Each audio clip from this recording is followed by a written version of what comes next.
that little rock, paper, scissors? Yeah, to see who was going to go. Yeah, right. 2. I beat him in 2, so. Did you win or did you lose? I won. You want to go first. Yeah. George, go back with Ashton. You just talk about that relationship you guys have and how cool is it to see him out here working with him on the field? Yeah, just it's a crazy coincidence, because I've known Ashton for a few years now. We had the staff that I had under Purdue, who I absolutely love, like family. Coach Brom, Mark Hagan, Dominic Reno, all those guys. They, after I left them, they went to Louisville and they had Ashton, and we were just raving about him. So, I spent a lot of the off season out there training with those guys, and took him, and showed him some stuff and helped him out as much as I could, give him my number, and I was like, hey, if you have any questions, ask me. And it's kind of been a great relationship. I want to help him out as much as I can, and I was overseas when the draft was going on. I had like 50 messages like, "Hey, Ashton got drafted. It's crazy," and all that stuff. So, really happy to have him. I think he'll be a great addition. Was that under radar at all? What's that? Was that under radar at all that you thought that you guys might draft him and might be teammates with him one day? That's kind of above my head. I mean, I'm whoever we're gonna draft, whoever we're gonna bring in, I'm gonna be happy with him. About potentially playing with him ever? I had talked with him about a few different things, like when he was going through the combine process and the pre-draft, and helping him out because we trained at the same place and all that stuff. So helped him out with a few things there.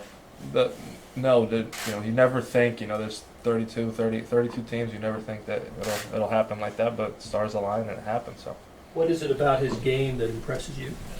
I think, first and foremost, as a defensive end, as a defensive player, tenacity and, the effort will never betray you. So definitely that, and that sticks out. He's a strong kid. He wants to be good. He's humble and he's a hard worker.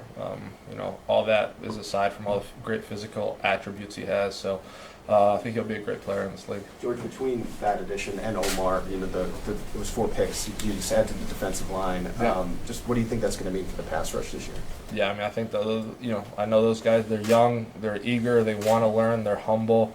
All things that you want to see in rookies and young guys, and we're going to help them out. And there's going to be some competition in the D-line room, I'm sure, and it's going to be a lot of fun. Iron sharpens iron. So. You got a chance to work out with Tom Ali last year with the jiu-jitsu stuff, and you're doing it again this off season. Yeah.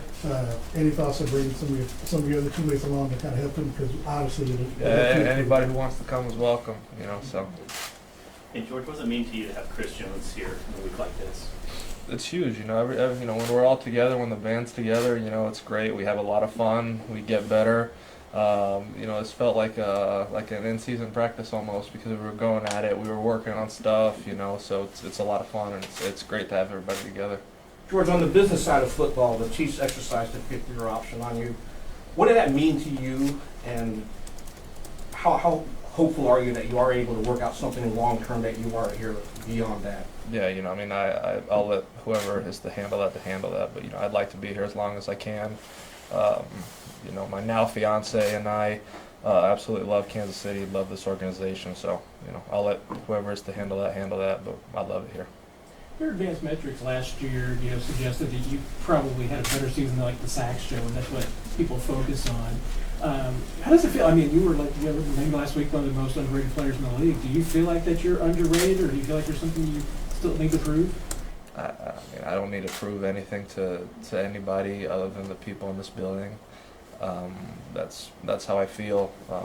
Coach Cullen, Coach Spags, Coach Reed, my teammates, I got their back just like they got mine, and try to put my best foot forward every day to get better and do what I can on the field, and whatever recognition's to come, it'll come. I'm not really worried about that at all. I love this team, have a lot of fun playing here, and it's a blessing of a lifetime, truly, to be a part of this. So. What's kind of your focus during the off season? Every off season, you take a little bit of time off, right? So you get the body healthy, get all that stuff going, and then you see, for me at least, I always look back on the film and see how I can improve. Go through every single game. I'm like, all right, this is my game plan, and how I'm going to attack the off season, and what I want to focus on. I think I was pretty dialed in with that last year, and just the constant pursuit of perfection. Obviously you're going to fall short, but just constantly trying to get better, you know, identifying the stuff I want to do better, I want to be better at, and kind of going from there. Last You one. mentioned there's a big group of you guys that had not ended the season on a loss. You know, you'd won Super Bowl the first 2 years. How much does that chew at you? Go back and watch that film? I mean, what's that for motivation, since it was dreamlike, I guess, the first couple of years? Yeah, you know, it definitely serves as motivation going into the season. You never want to end a season like that, but you know, it's going to be motivation for this year, for sure. Thanks, George. Thanks, guys. Appreciate it.